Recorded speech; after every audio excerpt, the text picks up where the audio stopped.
Fun is number 1. Interesting, number 2. And then 3 is educational. Thought-provoking. Challenging, inspiring, collaborative. Engaging. Engaging.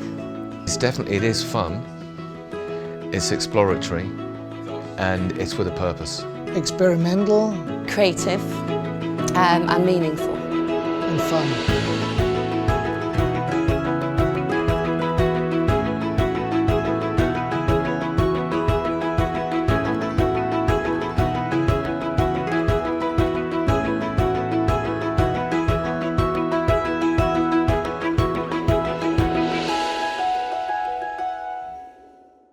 So let's start with the company and then we'll get to myself. The company is called Progress Factors and we help people to turn good intentions into great results.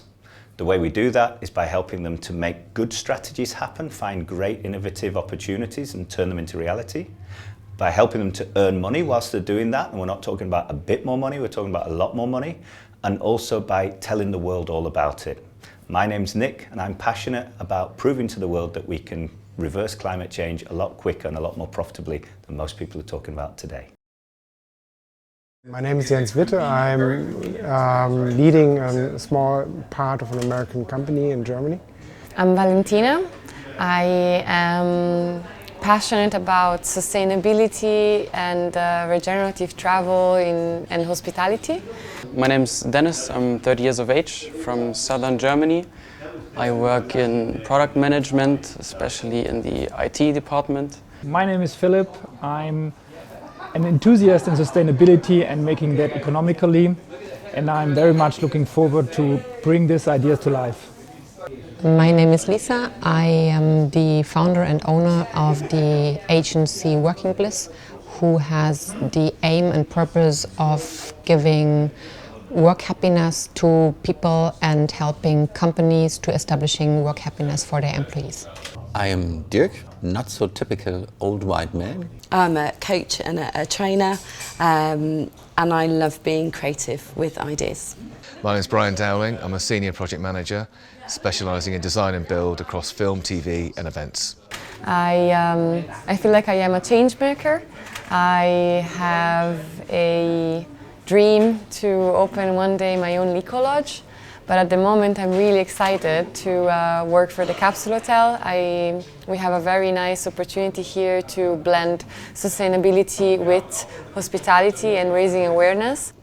I am Arne, CEO of an agency in Germany called Bilateral.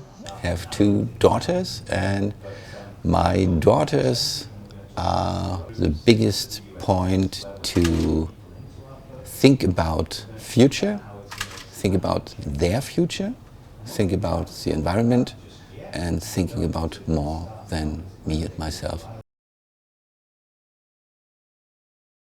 Yeah, I think like a lot of the work we do is about analysing systems and actually drawing conclusions from facts, and the facts are over the last 20 years we've been let down by politicians, so we have to ask ourselves the question why. And I've really, to be honest, given up waiting for governments to fix climate change. If we look at all the different Paris agreements that happened around the turn of the century, then we can see we had a bunch of politicians that were dedicated to doing the right thing. What we have to remember is that politicians don't think in long-term timeframes. They're talking on about a 3, maximum 4-year goal period before they get voted in again. And so I think if we wait for politicians to fix this, we'll be waiting for a long time. But the good news is we don't need to wait for politicians. We need to show industry, we need to show business that it can be a lot more profitable to be sustainable.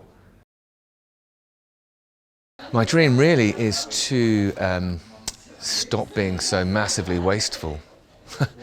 You know, I work in an industry where, you know, I was talking to somebody, one of the members last night, that, you know, we spend all this money and time and I've made a successful business out of building all these things, but really it's the top layer of paint that you see on camera.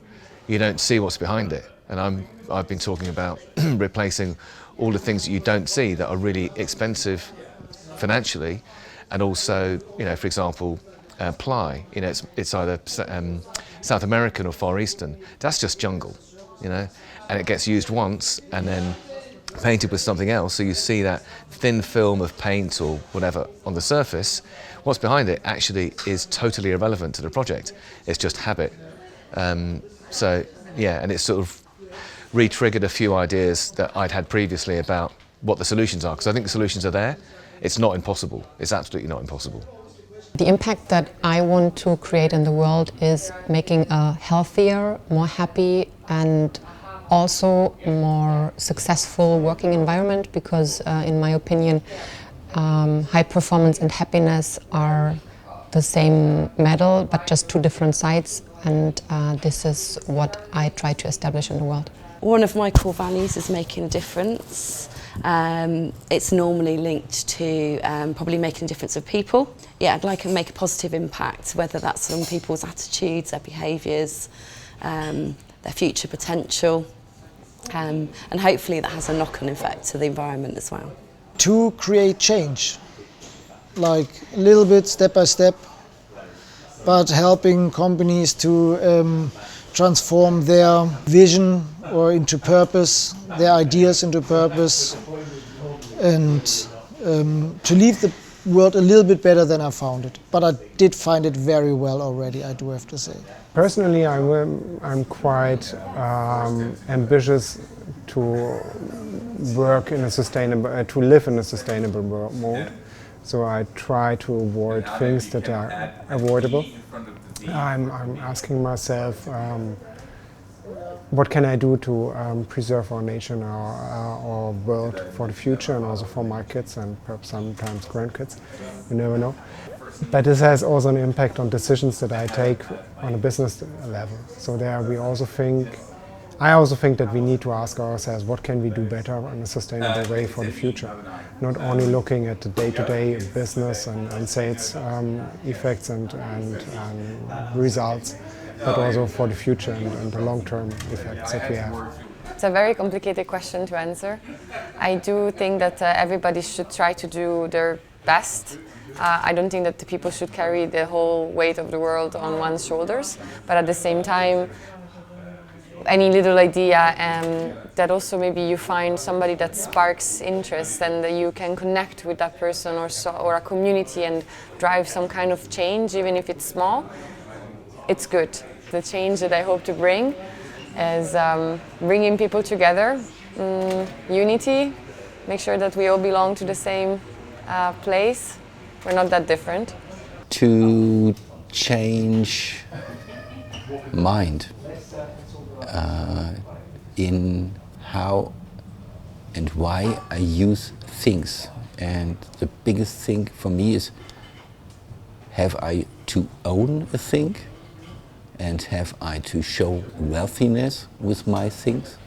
Or should I share things? I hope I can contribute by making a change, because I think future solutions are only working if they are first sustainable but also profitable, and I try to contribute by that by working in a business environment to transform these ideas to life. Yeah.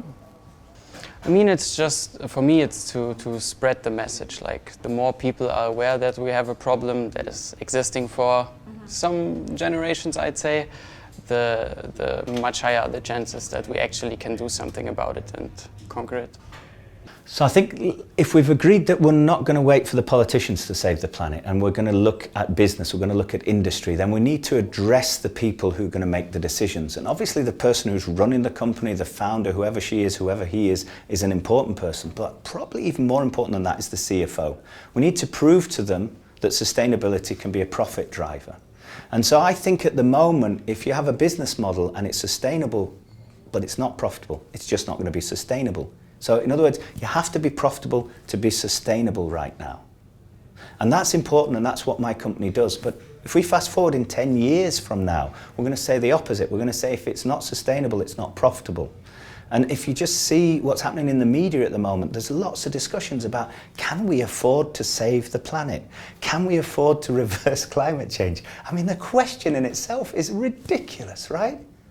And just imagine kids in like 20 or 30 years' time at school watching footage when the world's burning around them and there's some idiot saying, we don't have any money to save the planet. How ridiculous is that going to be? So we need to get the CFOs behind this by teaching them how we can earn a lot more money so that their grandchildren will be proud of the decisions that they make over the next 2 to 5 years.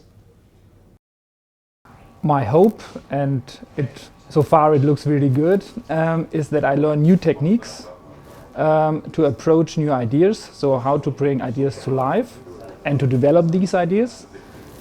Second, to expand the network, because I think there are many other peoples here, and in fact there are, who are actually also driven by these thoughts and whom I can connect with.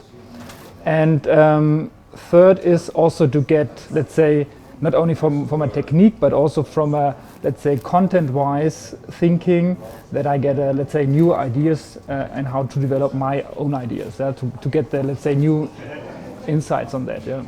I left the corporate world a couple of years ago and went to a medium-sized family corporation, which is in the health industry.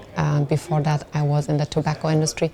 And so kind of part of my journey is seeking the purpose of my own life, and it turned out that a lot of what I am doing is that I want to have a positive impact in the world.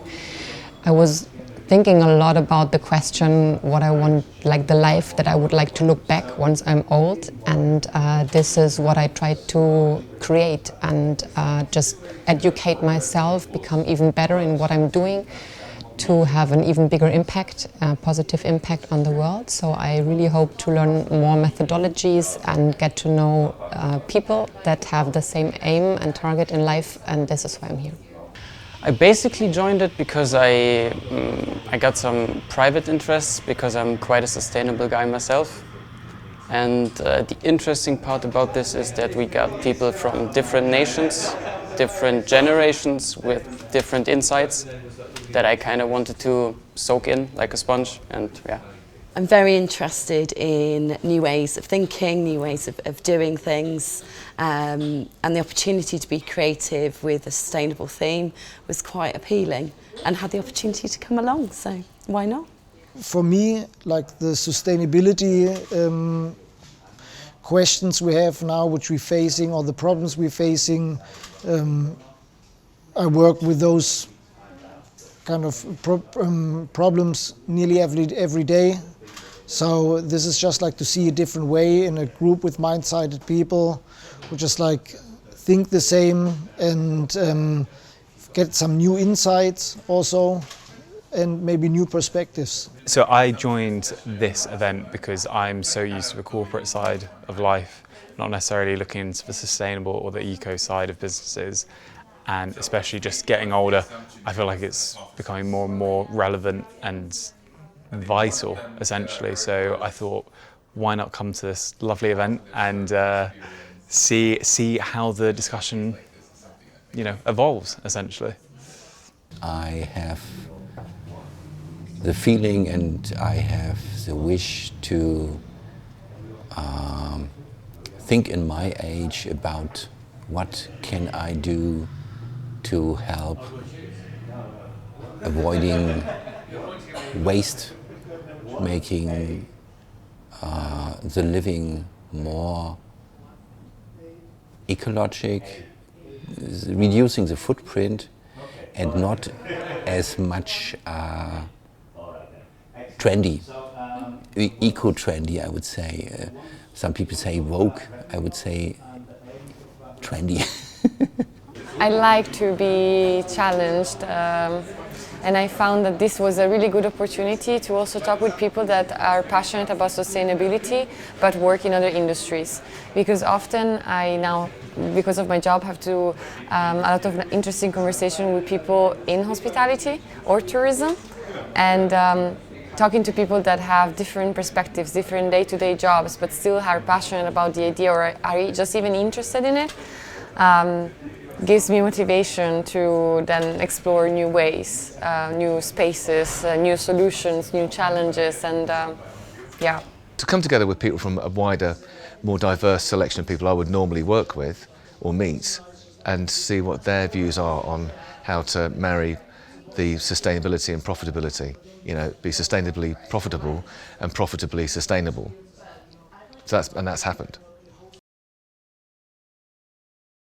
I think there's a lot of myths out there, and again, it's down to the publicity. That's why at my company we've started putting all this energy into doing podcasts, into visiting companies that are earning money through sustainability. I think a lot of people, the rhetoric is basically if you've got some solar panels on the roof of your factory, and if you've maybe got some hybrid vehicles or electric vehicles in your fleet, then you've done everything you can to earn money through sustainability. But it's not about reducing tax costs, it's not about reducing energy costs, it's actually about putting sustainability in the centre of your business model. And what we've proven in this ecothon is you don't have to completely change everything you do to become more sustainable and profitable.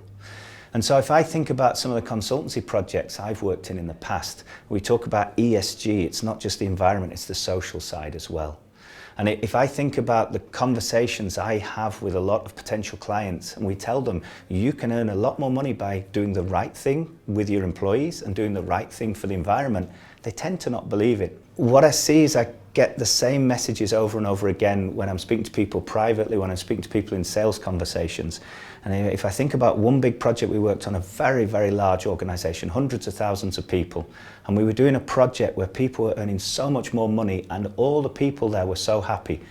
And then what happened was a new CEO came along and he brought in one of the big consultancy companies, and they come in with their draconian way of doing consultancy. And this old school last century rubbish about we're going to sack people and you'll earn more money. It's absolutely brilliant for a share price, but it destroys the soul of a company. And so we did all this work with them, and then these other draconian old school big company consultants came in and they did a report and they said you need to get rid of 20% of your staff. Now I can tell you as a specialist they did not need to get rid of those people. And I went to him, I said, you must be feeling terrible. He said, no. Last time we had the other big consultancy company in there and they always say 30. So that's the problem, is there's this rumour that when you start optimising things, it's about reducing headcount, it's about making life harder for you. We need to change the rhetoric. That's why we're putting so much effort into communicating how much more beneficial it is to do the right thing and how we can all earn a lot more money by doing things which actually motivate people. I'm learning a lot about how to, or relearning. I mean, in school we did a lot of group works or group projects where we went into developing a business case or a business model and then going through all of the phases of that. But it's been a while since we've done it. And doing it now, I think I will take this back into my own job, into my own team. Remind ourselves how can we get results applying also this maybe mainstream solutions, but actually they're models, they function, we should use them. But also for myself, remember that if I have an objective, this is where there are tools that I can use to get there. So I think that's what I'm gonna take with. The approach on how to actually develop the ideas, and how to, let's say, not only to condense them, to make them more handleable and to work with. The interesting thing for me is that you, within a few hours, or in the end 1.5 days so far, you generate such a good business case and idea with a small group, which you can implement straight away. So I thought every company should just book an ecothon and use it in the office to present a business case and let a group of individuals just come up with the solutions, with lots of solutions. We had early on the question, we came out with one problem, and I think so far 20 business ideas. And now to define those was interesting to just find how quick ideas can just be generated. Honestly, I think just meeting everyone. I think everyone has been, I had no idea what to expect from everyone else that was here, and everyone is extremely interesting in all different parts of the world and different fields, so it's, I think that's my number one thing. It was just the beginning when we started with the question how many squares we all are seeing, and We are 10 people, differed from 16 to 20 or so around. And after a while of rethinking and discussing, all of us opened their minds and found additional squares in this picture.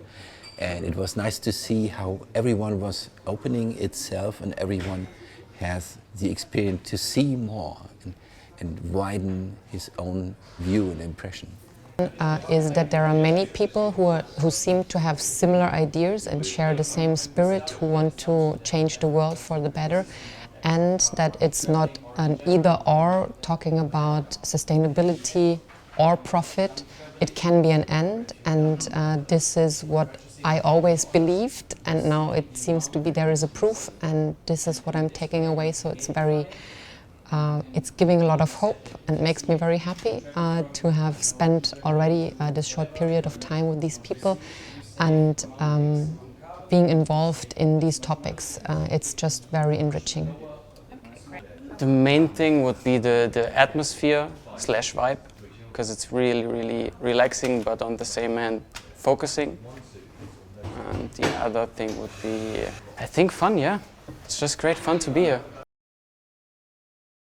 I want everyone to do this. I want to give it away. It's not that we're saying this is an ecothon and we're the only people who can do this. We want to share this with everyone. We want everyone to be inspired to start their own ecothon. If they don't know how, get in contact. We'll teach you. We'll make a progress coach out of you. We'll share our resources so you can do this. We've got lots of tools, lots of methodologies that make this whole thing simple and easy to do. So it's not about me wanting to become a billionaire. I've got an idea and I'm going to earn a lot of money. There's enough crazy billionaires in this world already. We've got to fight against the crazy billionaires. We've got to give this to the people so that there's an ecothon happening in every town, in every city, every week, in every country, all over the world, so that every company can find out how to earn money sustainably. And believe me, it's not that there's like 5 good ideas out there and Patagonia's already got one of them. No, Patagonia's shown us the way how you can still do the same thing, but sustainably. We need to copy that ideology and we need to teach other people how to do that. That's what I'm passionate about.